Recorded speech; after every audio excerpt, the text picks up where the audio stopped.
안녕하세요. 저는 이제 40이 된 여성입니다. 여기 계신 분들 모두 살면서 영화 같다는 일을 몇 번은 겪어보셨을 거예요. 경험한 그 일이 크던 작던 간에 말이죠. 그런데 저는 그 영화 같은 일을 아주 크게 겪었습니다. 얼마나 크게 겪었는지 그때 겪었던 상처가 흉터가 돼서 아직까지 제 머리와 마음속 또 육체 곳곳에 남아있네요. 무슨 말인지 알쏭달쏭 하시죠? 더는 궁금하시지 않게 바로 제가 겪은 일을 말해보겠습니다. 어렸을 때 저희 집은 형편이 어려운 편에 속했어요.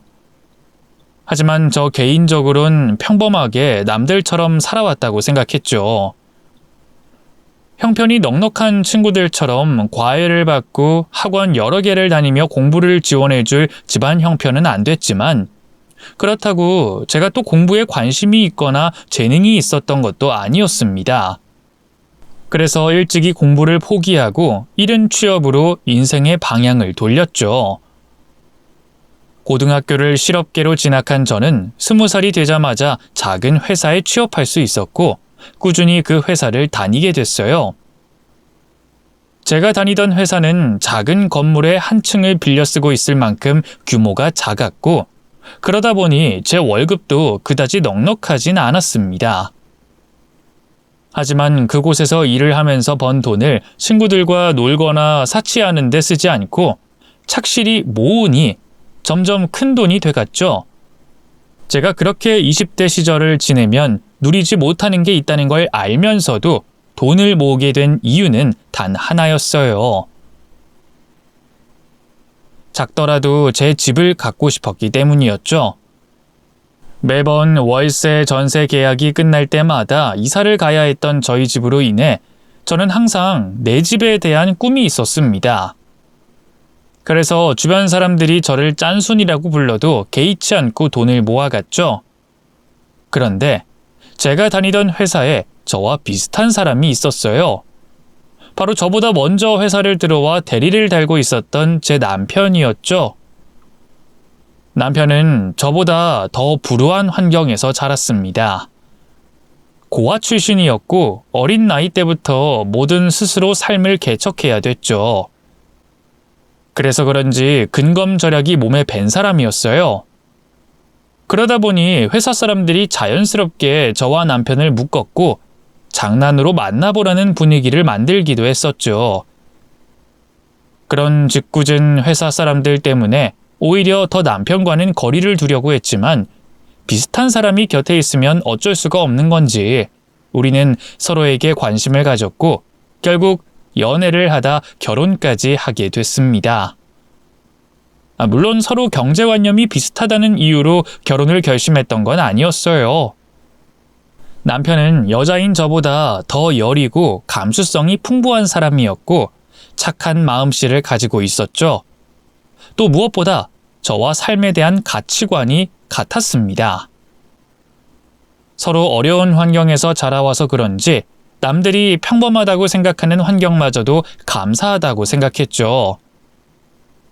우리 두 사람 모두 금전적인 욕심은 없었어요.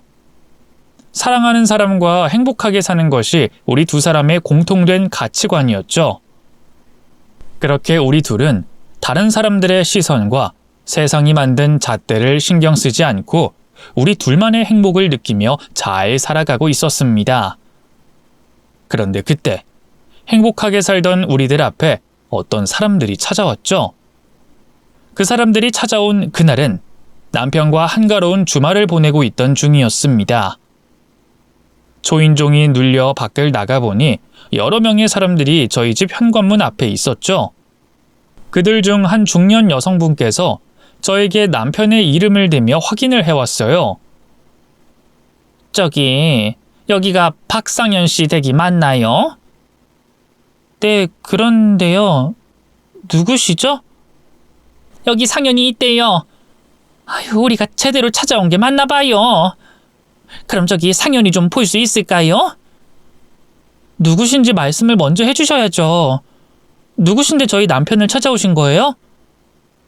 제가 묻는 말에는 대답을 하지 않던 중년 여성은 제 뒤편으로 남편을 봤는지 갑자기 저를 밀치고 들어와선 남편을 끌어안고 울기 시작했습니다. 중년 여성의 뒤편에 있던 사람들 역시도 마찬가지였죠. 저희 집으로 들어온 사람들 모두 이산가족 상봉을 하는 것처럼 남편을 껴안고 애절하게 눈물을 흘렸어요. 저도 당황했고 그 사람들에게 둘러싸인 남편도 당황했죠. 그런데 그때 그 사람들의 입에서 나오는 말을 듣고 남편과 어떤 사이인지 정리가 됐습니다. 남편의 잃어버린 가족들이었죠. 아이고 상연아, 엄마가 잘못했다. 엄마가 잘못했어. 이렇게 다 커서 널 찾게 될 줄이야. 상연아, 아빠다. 내가 네 아빠야. 너 아빠 기억 안 나? 상연아, 형이야. 형이 우리 동생을 잘 챙기기만 했어도 이런 일은 없었을 텐데. 미안하다, 상연아. 뭐라고요? 잠깐만. 지금 여기 있는 사람들 전부가 제 가족이라고요? 자신을 보고 아들이라, 동생이라 부르는 사람들 때문에 그 누구보다 당황한 건 남편이었어요. 그렇게 당황하고 있던 남편에게 시댁 가족들은 지난날 있었던 일들에 대해서 설명해 주기 시작했죠. 남편은 저에게 자신의 가족들이 자신을 버린 것 같다고 말했습니다.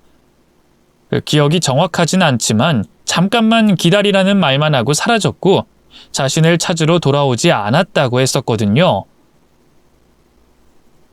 그런데 알고 보니 남편의 기억이 반은 맞고 반은 잘못된 거였어요. 남편의 형, 그러니까 제게 아주버님 되시는 분이 동생인 남편을 데리고 다니다 잠시 길가에 두고 다른 것에 정신이 팔렸는데 나중에 돼선 자신이 동생을 어디에 두고 왔는지 기억이 나질 않았다고 합니다. 동생을 잃어버렸다는 걸 부모님께서 아시게 되면 혼이 날까 무서웠던 아주버님은 남편을 찾기 위해 동네를 돌아다녔고요.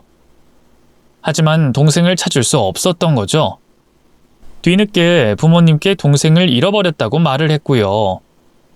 그런데 그땐 시간이 한참 지나갔을 때고 남편이 자신을 두고 간 형을 찾으러 움직였을 때였습니다.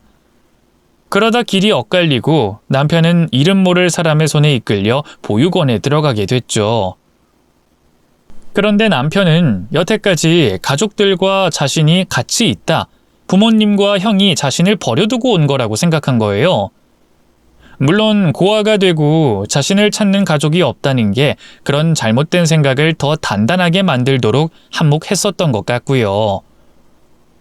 하지만 시부모님과 아주버님 쪽에선 남편을 잃어버린 것이었고 그래서 이제까지 남편을 찾고 있었다고 합니다. 그러다 최근이 돼서야 그 흔적을 발견하고 직접 집으로 찾아왔다고 했죠. 미안하다 사과를 하는 시부모님께서는 진정이 되시고 난 뒤 저희 부부가 사는 집을 둘러보시며 많이 안타까워하셨어요. 어렵게 사는 모습이 모두 자신들 때문이라면서 말이죠. 그래서 앞으로는 고생할 일 없을 거라며 이제까지 못한 부모 노릇을 꼭 하겠다 말씀하셨습니다.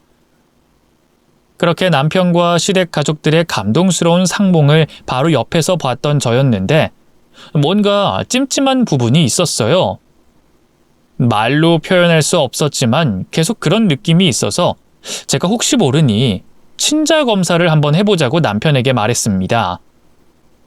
이후 여러 차례 친자 검사한 결과 남편과 모든 가족들이 유전자적으로 가족이라는 결과가 나왔습니다. 더 이상 의심할 것도 없었어요.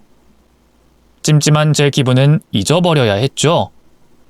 그런데 그날 이후 시부모님과 아주버님께서는 조금 지나치다고 생각될 정도로 남편을 데리고 다니기 시작했습니다. 그런 모습 모두 처음엔 당연하다고 생각했죠.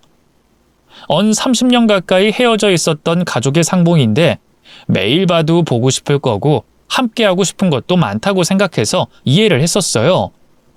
그런데 너무 심하다 싶을 정도로 집을 비우고 매일 술에 취해서 들어오는 남편을 보면서 어느 정도 주의를 줘야겠다고 생각했죠. 여보, 당신 가족들 만나서 그 어느 때보다 기분 좋다는 건 알겠는데 좋은 것도 적당히 해야지. 당신 최근에도 새벽에 술 취해서 들어온 적이 몇 번이야? 당신 이제 마냥 들떠있지 말고 중심 좀 잡아야 해. 회사에서도 당신 요즘 행동하는 거에 대해서 말 나오고 있다니까?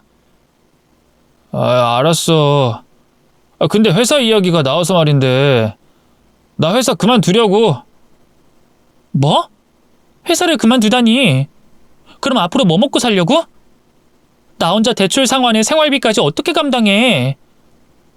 누가 회사 그만둔다고 했지 돈을 안 벌겠다고 했어? 나 아버지 어머니가 하시는 사업에 같이 하려고. 거기에 우리 형도 하고 있어. 아버님 어머님이 하시는 사업? 그거 무슨 물류 유통업인가 그렇지 않았어? 당신 그쪽 잘 모르잖아. 부모님이 하시는 사업인데 내가 잘 알든 모르든 뭐가 중요해. 하고자 하는 의지가 중요하지. 가족들하고는 대화 다 끝냈어. 회사만 그만두면 돼. 여보, 물론 가족들 만나서 같이 있고 싶은 마음은 이해하는데 돈 관련해서는 다른 감정 배제하고 봐야 하는 거 아니야? 아버님, 어머님께서 하시는 사업이 어떤지 얼마나 오래 갈 수 있을지 모르잖아. 당신만 모르지. 난 그동안 같이 다니면서 많이 들었어. 그리고 우리 집 경제적 상황을 더 낫게 하기 위해서 내가 가족들 하는 사업을 같이 하려는 거야. 지금 다니는 코딱지만한 회사보다 돈 더 많이 주거든. 하여튼 그렇게 알고 있어. 나 내일 사직서 낼 거니까. 회사를 그만둔다는 남편의 말에 제가 할 말도 잊어버리고 듣고만 있었습니다. 남편은 확신에 차 있었어요. 자신이 다니던 회사를 그만두고 시부모님 사업을 돕는 게 우리 가정과 자신의 가족들에게 더 도움이 된다는 걸 말이죠.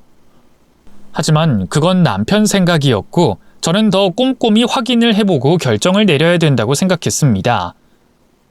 그래서 남편에게 시부모님께서 하시는 사업에 대해서 자세히 물어봤죠. 하지만 남편도 잘 알고 있다고 말한 것 치고는 뭘 모르는 것 같았어요.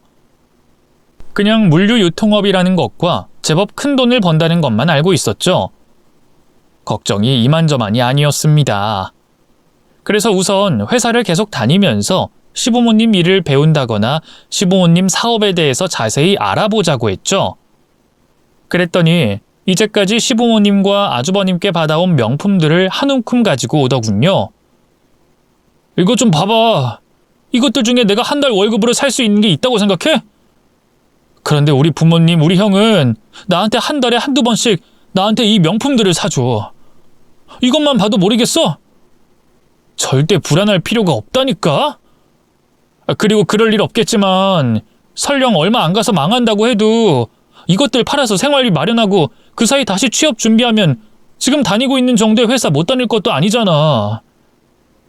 그러니까 괜한 걱정하지 마. 그리고 당신도 관심 있으면 말해. 내가 우리 부모님께 잘 말해 볼 테니까. 제가 뜯어 말린다고 말려질 사람이 아니었습니다. 결국 남편은 회사를 그만두고 시댁 가족들 사업에 같이 하게 됐죠. 그리고 그날부터 남편은 시댁 가족들과 더 가까이 지냈고 저와는 점점 같이 있는 시간이 줄게 됐네요. 그러다 보니 남편 앞에 가족들이 나타난 것이 좋은 일이라고 해야 할지 아니면 나쁘다고 해야 할지 헷갈릴 정도가 됐습니다. 저 혼자 우리 가정과 남편에 대해 많은 고민을 하게 됐죠. 하지만 남편은 고민이 많은 저와 달리 신이 나 있었습니다. 자신이 말한 것보다 시부모님의 사업이 더 잘 되고 있는 건지 이전과 비교도 할 수 없게 큰 돈을 가지고 왔고 우리 집 살림살이는 순식간에 변해갔죠. 일을 시작한 지 얼마 되지 않아 작은 다세대 주택에서 넓은 신축 아파트로 이사를 할 만큼 저희가 사는 환경은 변해가고 있었어요. 그래도 제 걱정은 더해만 갔습니다. 점점 저와 멀어지는 남편의 사이도 걱정이 됐지만 일을 마치고 온 남편이 다치고 들어오는 경우가 종종 있었거든요. 도대체 무슨 일을 하는 건지 어떻게 다친 건지 물어볼 때면 남편은 몸을 쓰는 유통업이라 자신이 실수로 다친 거라며 대수롭지 않게 말했죠. 뭐야? 또 다쳤어? 이번엔 또 뭘 하다가 다쳤는데? 왜 일하고 오는 사람이 맨날 다쳐서 들어와? 얼마나 다친 거야? 심각한 건 아니지? 아이, 정말 엄청 귀찮게 하네. 안심각하니까 집으로 들어왔지. 그리고 유통업이라 몸 쓴다고 몇 번이나 말을 해. 다친 사람은 가만히 있는데 왜 당신이 난리야? 그런 말 한마디를 해도 예전과 다르게 사람을 쏘아붙이는 듯하는 남편을 보면서 점점 남편과 이혼 생각을 하게 됐습니다. 전 경제적인 여유로움보단 사랑하는 사람과 행복하게 사는 게 더 중요하다고 생각하는 사람이었으니까요. 그렇게 이혼에 대해서 점점 깊은 고민을 하고 있었을 때 남편이 시댁 가족들과 다 같이 여행을 가자며 들뜬 모습으로 제게 제안을 했습니다. 아니, 제안이 아니라 제 의사는 묻지 않고 여행을 진행시켰죠. 사실 저는 시댁 가족들과 떠나는 여행이 그렇게 마냥 즐겁지는 않았습니다. 저희 부부 앞에 갑자기 나타난 시댁 가족들을 알게 된 지 1년이라는 시간이 지났지만 여전히 저와는 거리감이 있었거든요. 또 전과는 많이 변한 듯한 남편의 모습을 보면서 왠지 더 거리를 두고 싶기도 했고요. 하지만 내가 사랑하는 남편의 가족들이니까 같이 떠난다는 여행에 다른 말 없이 따라 나서게 됐죠. 그런 일이 생길 거라곤 예상하지 못하고서 말이에요. 지금 생각해보면 모든 것이 부자연스럽긴 했습니다. 처음부터 말이죠. 당시 남편에게는 차량이 2대가 있었는데요. 한 대는 이전부터 타고 다니던 오래된 경차였고 다른 한 대는 남편이 가족들과 하는 사업을 같이 한 뒤로 구매했던 외제차였습니다. 당연히 외제차가 장거리 여행을 하기엔 더 나았죠.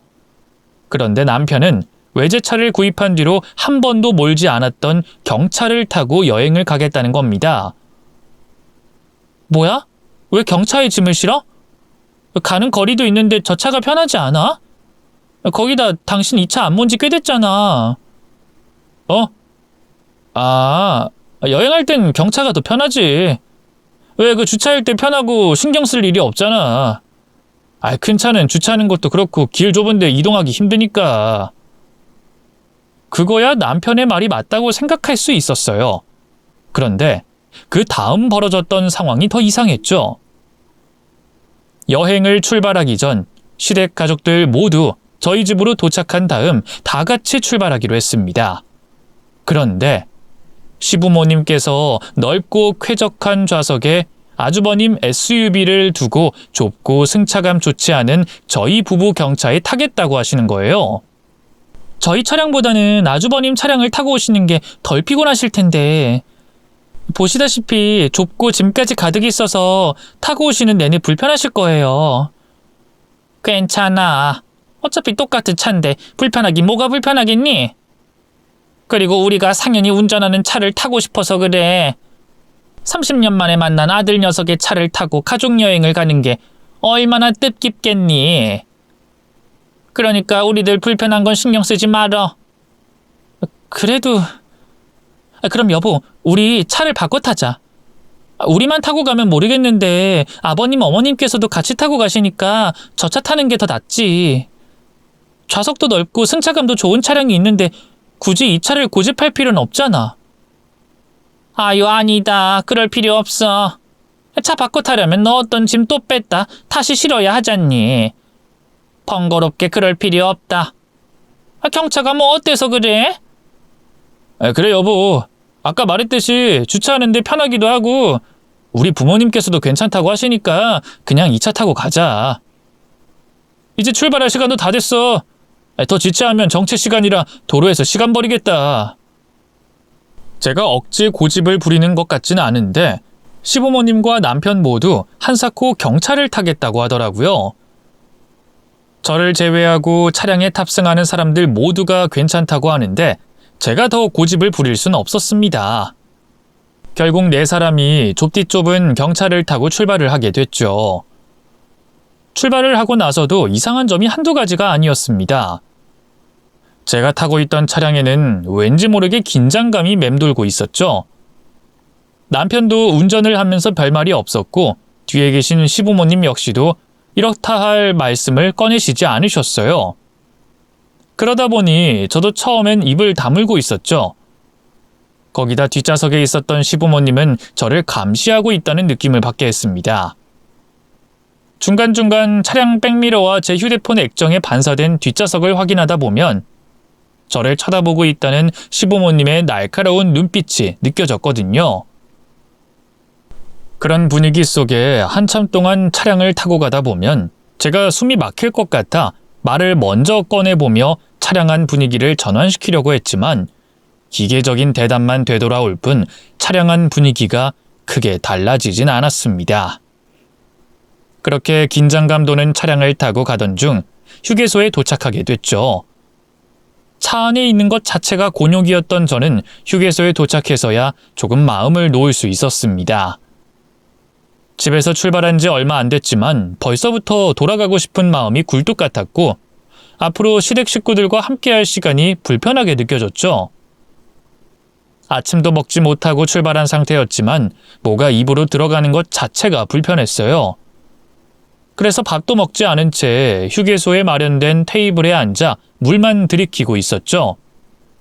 그때 남편과 시댁 가족들이 제게 다가왔습니다.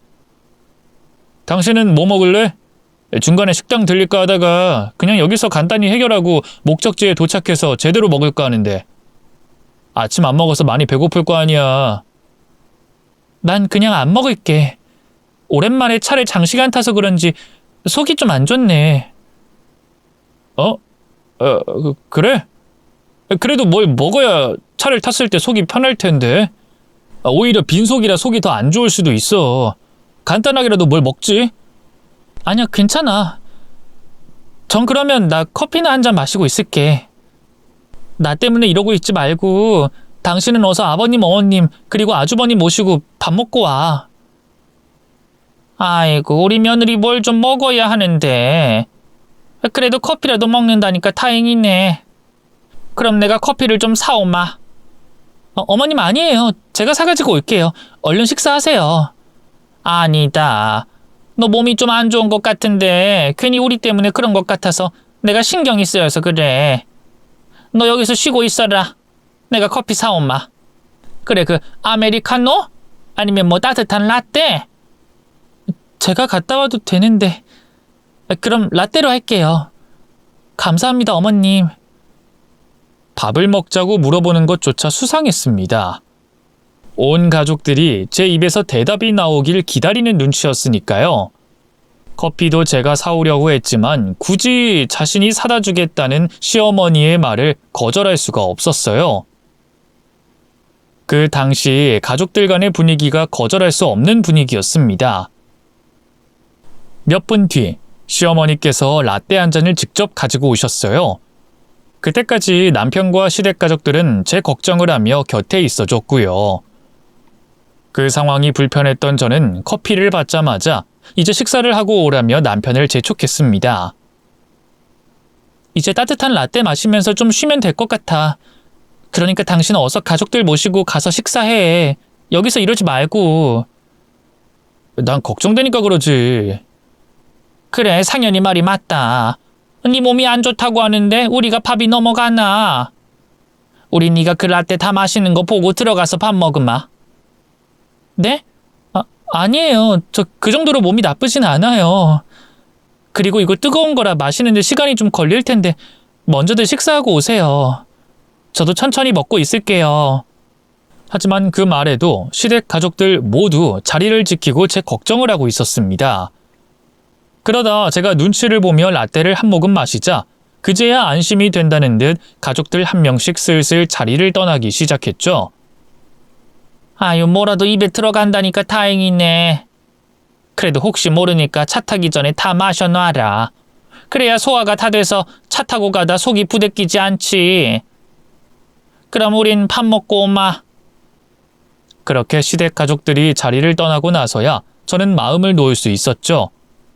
하지만 앞으로 시댁 가족들과 며칠 동안을 같이 보낼 생각을 하니 그 상황이 불편했던 건 마찬가지였어요. 그래서 손에 쥐고 있던 라떼가 좀처럼 입으로 들어가지 않았습니다. 그러다 가족들이 식사를 마치고 올 때쯤이 돼서야 부랴부랴 차갑게 식은 라떼를 들이키기 시작했어요. 왠지 라떼가 그대로 남아있으면 또다시 가족들의 불편한 시선을 받게 될 것 같아서 말이죠. 그런데 거의 새거 그대로 남아있는 라떼를 가족들이 오기 전까지 다 마시진 못하겠더라고요. 그래서 조금 마시다 말고 남은 라떼를 근처 하수도 배수구에 버리게 됐죠. 그리곤 마신 척 빈 커피잔을 두고 자리에 앉아 있었습니다. 얼마 뒤 식사를 마친 시댁 식구들과 남편이 제가 있는 자리까지 왔고 저에게 몸은 좀 괜찮냐는 말과 함께 출발해도 되겠냐고 물어왔어요. 그곳에 머물러 있어봤자 시댁 가족들과 있어야 하는 건 마찬가지였기 때문에 일찍 숙소라도 들어가자 싶었던 저는 괜찮다고 말하며 남편 차량에 다시 몸을 실었죠. 이후 휴게소에서 출발한 지 얼마 지나지 않아 잠이 쏟아져 왔습니다. 처음엔 뒤에 시부모님도 계시니 쏟아지는 잠을 참아보려고 했죠. 그런데 제가 잠을 쫓으려는 걸 눈치챘는지 남편과 시부모님께서 저에게 마음 편히 자라고 하는 겁니다.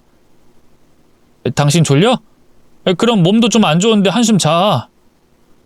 괜찮아. 라떼 그것도 나름 음식이라고 식곤증 비슷하게 오나 봐. 예, 주희야. 그 식곤증이든 뭐든 우선 좀 자. 몸이 안 좋을 땐 잠보다 좋은 게 없어요. 우리 때문에 그러는 거면 신경 쓰지 말고 네 몸이 나아야 우리도 여행하는 내내 마음이 편하지 않겠니? 정말 괜찮은데. 말은 괜찮다고 했지만 전혀 괜찮지가 않았습니다. 도저히 쏟아지는 잠을 막을 수가 없더라고요. 그래도 정신을 차리고 깨어 있으려고 했는데 저도 모르게 잠이 들었고 제 기억이 끊겼죠. 그러다 제가 잠들었다는 걸 자각하게 되는 일이 있었어요. 제 귀에 수상한 대화 소리가 들리기 시작했거든요. 며느리 얘 깨기 전에 빨리 끝내자고. 아이 그러게. 너 이 형 지금 어디라고 하니? 바로 뒤따라오던 애가 어딜 간 거야? 고속도로까진 잘 따라왔는데 아까 국도 빠질 때 덤프트럭들이 줄줄이 끼어들어서 놓쳤대요. 곧 온다고 하니까 계획에 차질은 없을 것 같아요. 너무 걱정하지 마세요. 그런다고 걱정이 안 되겠니? 오늘 일이 처음부터 전부 다 꼬이고 있잖아. 쟤는 이제까지 뭐든 순순히 따르는 것 같더니 갑자기 오늘 되니까 이것저것 다 의심하고 우리가 하자는 건 이 핑계 저 핑계 대면서 빠져나가고 있으니 내가 불안하지 않겠냐고. 거기다 네 형은 왜 여태 한 번도 안 하던 어리버리한 짓을 하고 있다니? 이러다 일망치면 어떡하려고? 엄마 너무 걱정하지 마세요. 어쨌든 현재까진 계획대로 되고 있잖아요. 밥이 됐든 커피가 됐든 수면제 먹고 잠들면 된 거 아니에요? 형도 곧 도착한다고 했으니까 걱정 마세요. 우리 계획대로 이 사람 사망보험금 받을 수 있어요. 넌 내가 부정 탄다고 일 끝낼 때까지 그 단어 꺼내지 말라고 했지? 엄마. 사망보험금은 사망보험금이라고 하지. 그럼 뭐라고 해요? 그리고 언제적 부정 탄다는 소리예요. 그거 다 자기 스스로 만드는 징크스라고요. 그래도 얘가 어디든 듣는 귀가 있을 수 있어. 미신이든 징크스든 입 조심해서 나쁠 거 없다고. 알겠어요. 그럼 그 돈 받을 때까지 이번 일 뭐라고 해요? 뭘 뭐라고 불러. 그냥 이번 일이지. 정 알아듣기 쉽게 하려면 여행이라고 말하면 되고. 여행이요? 하기야 뭐 여행은 여행이니까. 그럼 이번 여행은 8억짜리 여행이 되는 건가? 진짜 비싼 여행이네. 거기다 여행 한 번 갔다 오니 8억이 생기고. 상현이 너 진짜 일 망치려고 그래? 좀 차분히 있으라고. 차분히. 수면제, 사망보험금 8억. 남편과 시부모님은 좀처럼 일상생활에서 들을 수 없는 단어들로 대화를 나누고 있었습니다. 그 수상한 대화들을 자는 척 엿듣고 있었던 저는 어렴풋이 그 대화의 대상이 저를 가리킨다는 걸 느끼고 있었어요. 그리고 그들의 대화를 엿듣고 있던 그때 머릿속에서 기억 하나가 떠올랐죠. 시댁 가족들이 저희 부부 앞에 나타나고 몇 개월이 흘렀을 때였습니다. 퇴근을 하고 집으로 돌아왔는데 남편과 시모 또 처음 보는 사람이 저희 집 안에 들어와 있었죠. 무슨 일인가 싶었는데 시모가 저를 보자마자 식탁에 앉히더니 부탁을 해오는 거예요. 마침 너 잘 왔다. 야, 안 그래도 너한테 어디냐고 전화하려고 했는데 너 실비보험밖에 없다고 했지? 그럼 이번에 보험 좀 들지 않을래? 네? 보험이요? 저 이미 들만한 건 다 들었는데요. 실비도 있고 안보험도 들고 있어서 저는 더 이상 보험이 필요할 것 같지는 않아요. 아, 그래도 몇 개만 더 들어줘. 여기 있는 사람이 내 은인인 분인데 실적이 좀 모자라서 그러니.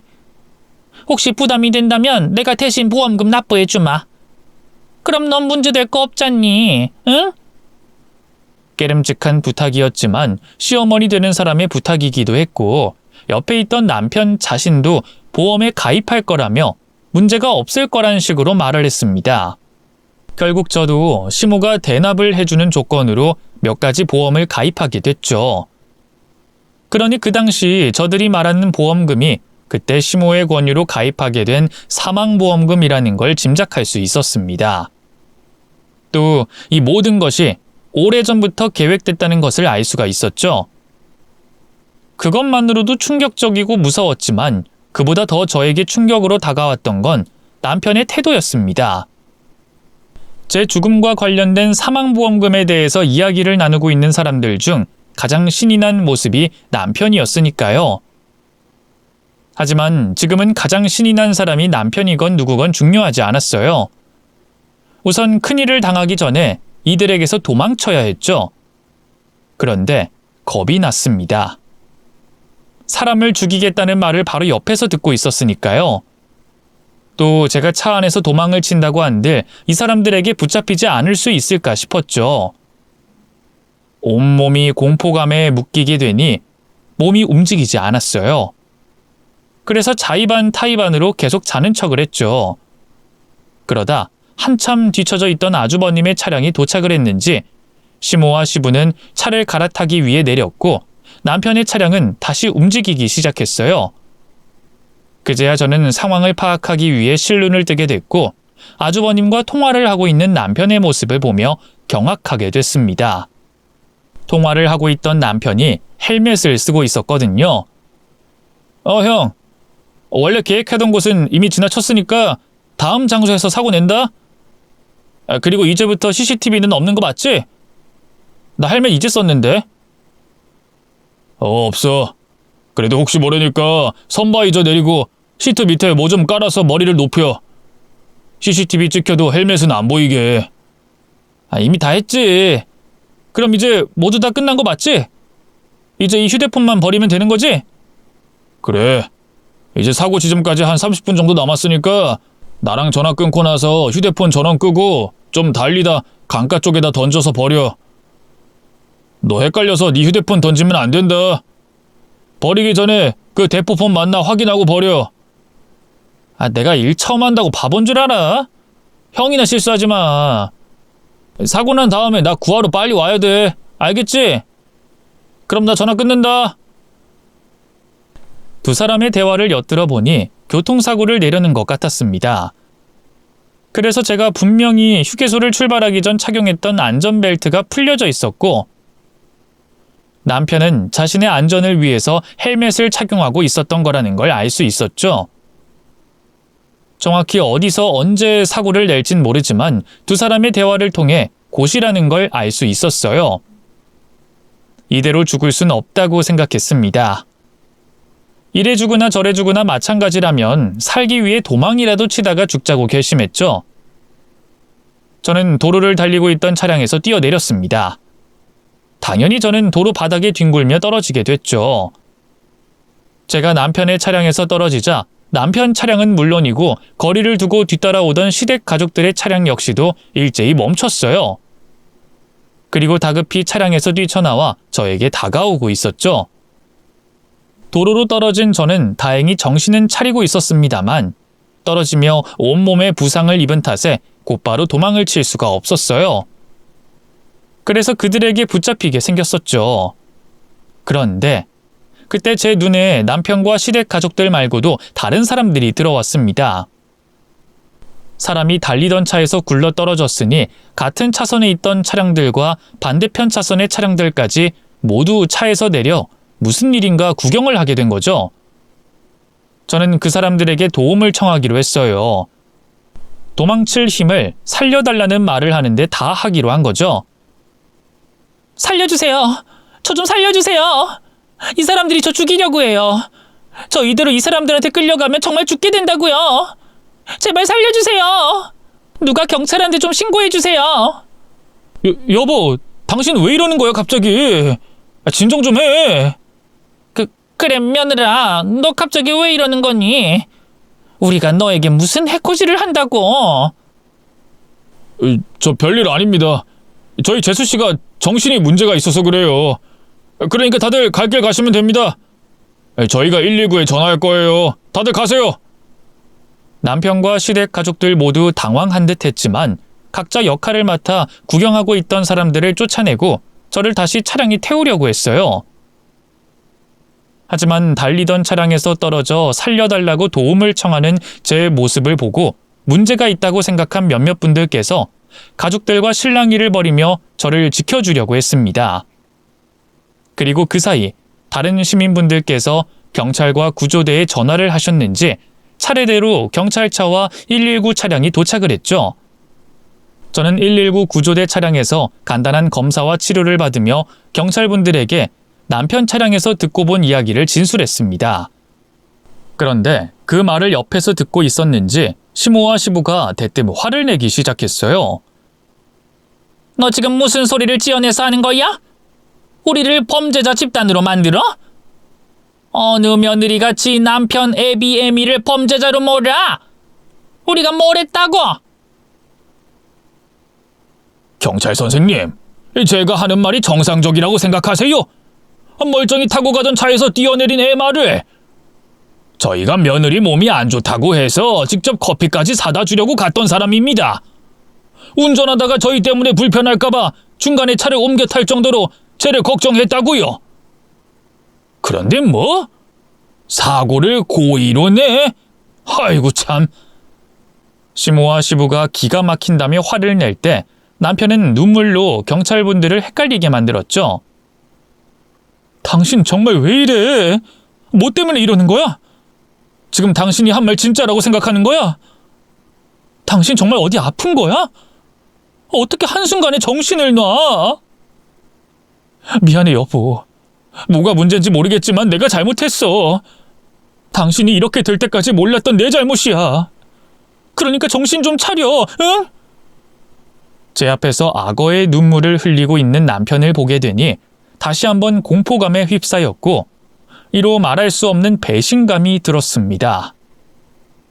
그래서 더 목소리를 높여 경찰분들에게 제가 죽을 뻔한 이야기를 하게 됐죠. 고민하던 경찰은 우선 확인해 볼 게 있다면서 남편의 차량 블랙박스를 수거해도 되겠냐고 물었습니다. 그런데 남편이 블랙박스가 없다고 하더라고요. 블랙박스요? 저도 있으면 제 결백을 증거로 쓸 수 있으니까 드리고 싶은데 없어요. 보시다시피 옛날 차라 곧 폐차하거나 팔려고 했거든요. 그래서 원래 달려있던 블랙박스를 옮겨서 새로 산 차량에 타는 바람에 죄송합니다. 원래 있던 블랙박스가 없는 것도 저를 죽이는 계획이 있어 모두 준비된 행동이었을 겁니다. 그래서 그런지 남편은 여유만만한 모습을 보이고 있었죠. 하지만 저에게도 제 말을 증명할 확실한 증거가 있었어요. 그래도 혹시 몰랐기 때문에 경찰분들에게 조심스럽게 귓속말로 증거가 있다는 걸 말해줬죠. 바로 그 증거는 제 휴대폰이었습니다. 잠에서 깨어난 뒤 남편과 시부모의 대화를 엿듣다 보험에 대한 기억이 났을 때부터 저는 조심스럽게 팔을 움직여 휴대폰을 켰어요. 그리고 동영상 촬영을 시작했죠.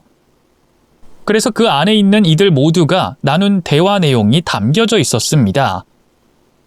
저는 남편과 시댁 가족들의 눈을 피해 경찰분들에게 해당 동영상이 있음을 보여줬죠.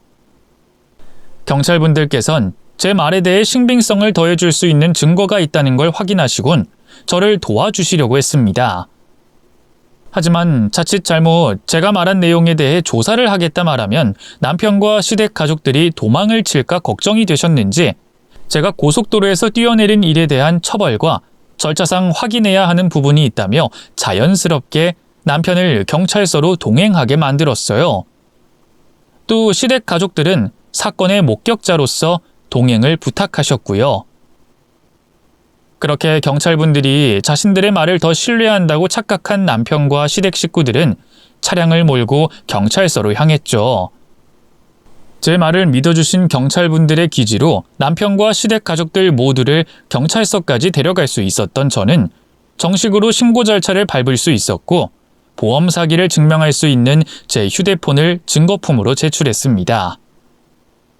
그렇게 남편과 시댁 가족들은 경찰 조사를 받게 됐죠. 하지만 전 마음을 놓을 수 없었습니다. 남편과 시댁 가족들 모두 용의자 신분도 아니었고 구속수사 중인 것도 아니었으니 마음만 먹으면 저에게 무슨 지시든 할 수 있었으니까요. 그래서 그날 경찰서를 나오자마자 세워야 하는 대책들이 많았습니다. 우선 부모님께 제가 당한 이야기를 한 뒤 절대 남편의 연락을 받지 말라고 했고 웬만해선 사람들이 많은 거리 쪽으로 다니고 두 분이 같이 다니시는 걸 당부드렸죠.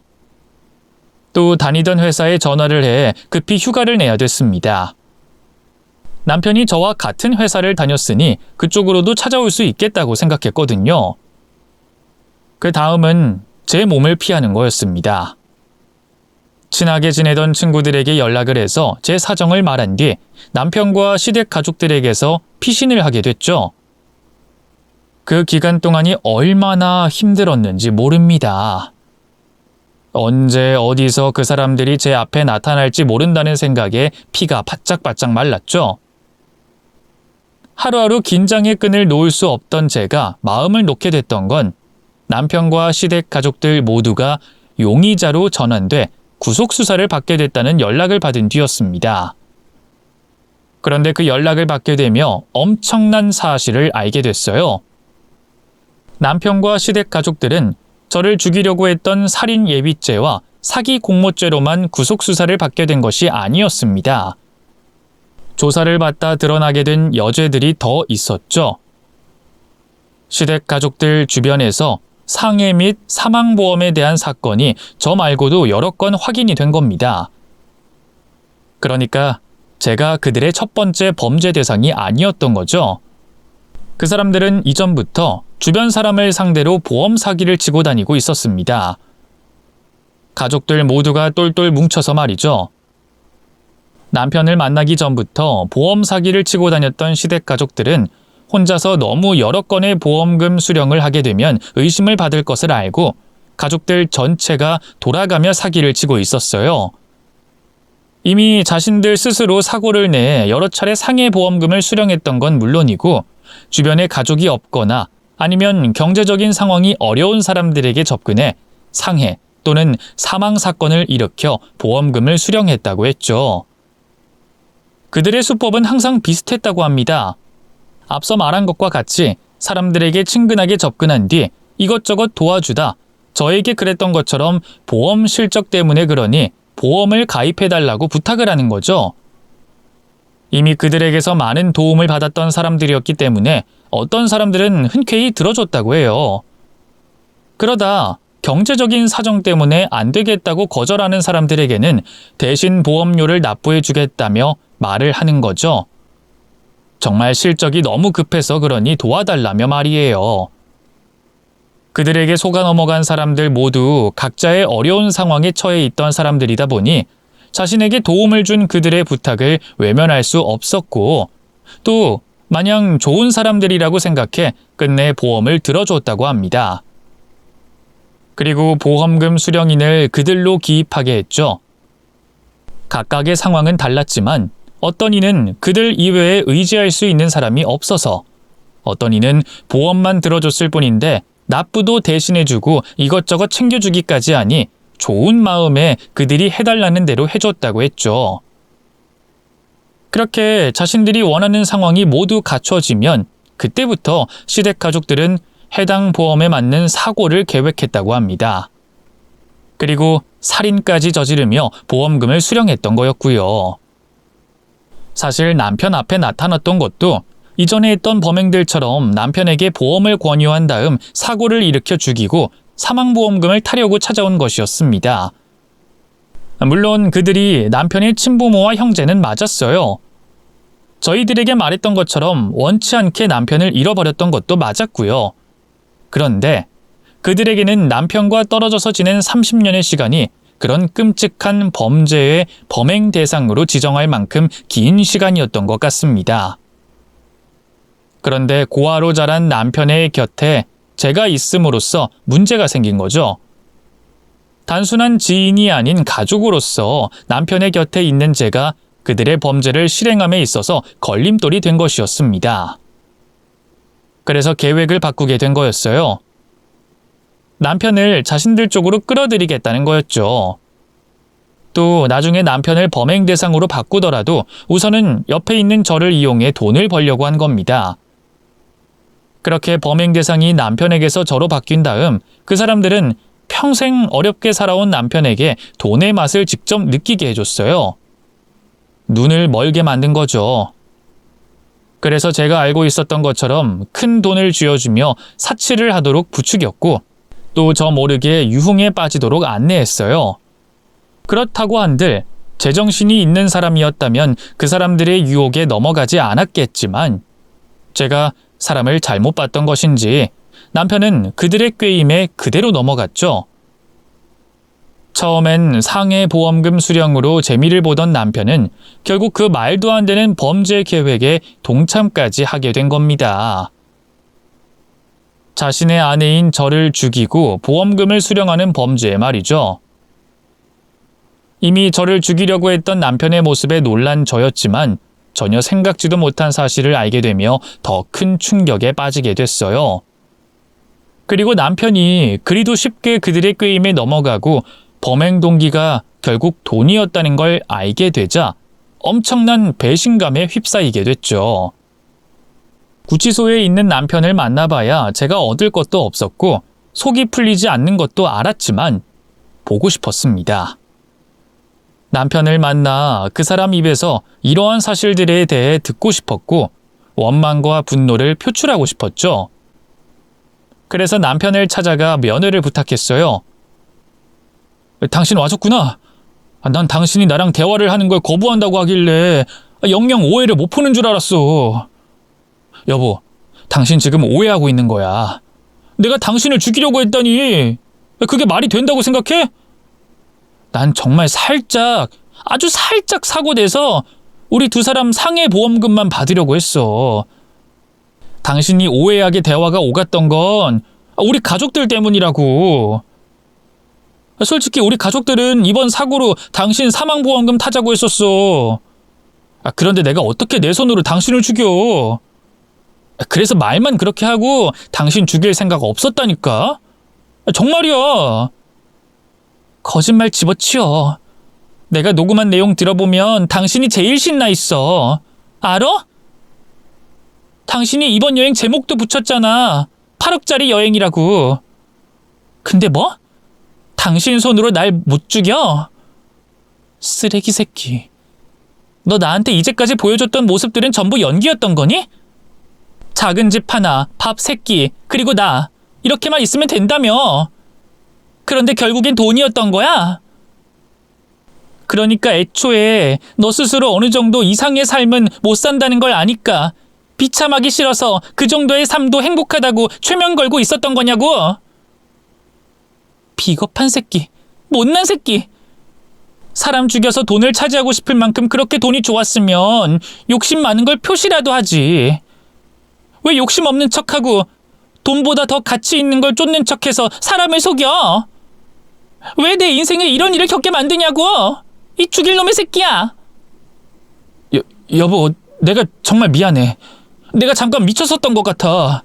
여보, 당신이 나 용서해주면 내가 두 번 다신 정신 놓지 않을게. 당신이 알았던 나로 다시 돌아가겠다고. 그러니 제발 나 선처받을 수 있게 탄원서 좀 적어주면 안 될까? 나 잘못하면 징역도 살 수 있는데 당신도 알잖아. 내 학벌에 징역까지 살면 제대로 된 삶 살아가기 힘든 거. 우리 앞으로 당신과 내가 꿈꾸던 행복을 이루기 위해선 나 징역만은 피해야 해. 그러니까 제발 용서해줘. 내가 정말 반성 많이 하고 있어. 미친놈. 너 뭔가 잘못 생각하고 있는데. 너와 나 사이에 우리라는 단어와 꿈꾸던 행복이라는 단어는 없어. 내가 왜 너랑 같은 꿈을 꿔? 날 죽이려던 놈과 다시 살 것 같아? 날 돈으로 보는 새끼와 내가 살 것 같냐고? 이번 재판 끝나면 이혼 소송 시작이야. 그래서 당신이 최대한 교도소에 오래 있게 하기 위해서 나 절대 당신 용서 안 해. 당신 엄벌 처해달라고 호소할 거라고. 더 이상 당신과 대화하면서 내 감정 소모하고 싶지 않다. 쓰레기 새끼. 내가 너 최대한 오래 이곳에서 썩게 해줄게. 그리고 밖에서도 절대 얼굴 못 들고 다니게 할 거야, 이 범죄자 새끼야. 그 만남의 끝으로 저는 남편의 어떠한 접촉에도 응답하지 않았습니다. 그리고 그날 이후 몇 번의 판결과 항소 끝에 남편과 그 가족들에 대한 최종 판결이 나왔어요. 우선적으로 저에게 벌어졌던 사건에 대해서만 판결받게 됐죠. 그들 모두 살인 예비죄와 사기 공모죄가 인정이 됐고 남편은 징역 1년 6개월, 나머지 가족들은 징역 2년 이하의 가벼운 처벌만 받게 됐습니다. 제가 느끼기에 너무 약한 처벌이지 않나 싶었는데 사실 그 정도도 꽤 확실한 증거가 있었기에 높은 처벌을 받았다고 하더라고요. 특히 남편은 초범이었는데도 불구하고 징역을 살게 된 것이 굉장히 이례적이라고 했습니다. 아내인 저를 계획해 속이고 죽이려 했다는 점이 죄질이 불량하다고 판단이 됐고 이전에 가족들과 벌인 상해보험 사기로 인해 재범의 가능성이 있다고 판단됐기 때문에 이례적인 처벌이 나왔다고 했어요. 또 제가 무사했던 것이 결정적이기도 했고요. 하지만 거기서 끝이 아니었죠. 제 사건을 조사하며 밝혀졌던 여죄들에 대한 재판이 남아 있었습니다. 제 경우 저 스스로 탈출을 해 그들의 계획이 실행되지 못했지만 다른 사건들의 경우 목숨까지 잃은 사람이 여러 명 있던 상황이었어요. 그래서 제 사건 판결과 비교도 될 수 없을 만큼의 엄한 처벌이 예상됐죠. 다만 남편은 이전 사건들과 연관돼 있지 않아 이전에 벌였던 보험 사기 건으로만 재판을 받게 됐습니다. 이후 남편은 보험 사기죄가 추가돼 최종적으로 2년이라는 징역을 살게 됐고 남편의 가족들은 오랜 수사와 재판 끝에 부모들은 무기징역, 남편의 형은 징역 30년이라는 처벌을 받게 됐죠. 남편이 받게 된 최종 처벌 역시 아쉬웠지만 법이 그렇다는데 어쩌겠어요. 저로선 그 판결을 받아들이는 수밖에 없죠. 그리고 과거 일을 잊고 살아가야 했습니다. 남편과는 당연히 이혼을 했어요. 남편이 첫 사건으로 징역을 받고 난 뒤 바로 이혼 소송을 했었죠. 승소는 이미 소송을 하기 전부터 확정이 된 거나 다름이 없었기 때문에 이혼 소송으로 힘든 건 없었습니다. 그것보다 남편과 그 사건으로 생긴 트라우마를 극복하는 게 많이 힘들었죠. 다행히 제가 그동안 인생을 못 살진 않았는지 주변에 있는 지인들이 많이 도와줬어요. 자신들의 시간을 소비하면서까지 제 곁에 있어주고 저를 위로해주면서 제가 다시 사회로 나올 수 있게끔 도움을 줬죠. 그리고 지금은 지난 일을 잊고 잘 살고 있습니다. 물론 그 사건으로 생긴 상처는 흉터가 돼 제 머리와 마음속에 여전히 있지만 말이죠. 저는 그 흉터가 예방주사를 맞아 생긴 흉터였다고 스스로 생각하려고 합니다. 앞으로 인생에 어떤 일이 생기든 뭐든 조심하고 대처할 수 있게 예방주사 세게 한 방 맞았다고 말이죠. 저 스스로 위안을 삼는 일이겠지만 이미 벌어진 일이니 이렇게 긍정적으로 생각하는 게 최선이지 않을까 싶습니다. 저는 과거 저에게 있었던 일 때문이라도 앞으로 더 행복하게 살 거예요. 지금도 충분히 행복하지만 더 행복하게 말이죠. 더 행복하게 살고자 하는 저에게 많이들 응원해 주시고요. 제 이야기는 이만 끝마치겠습니다. 읽어주셔서 감사해요.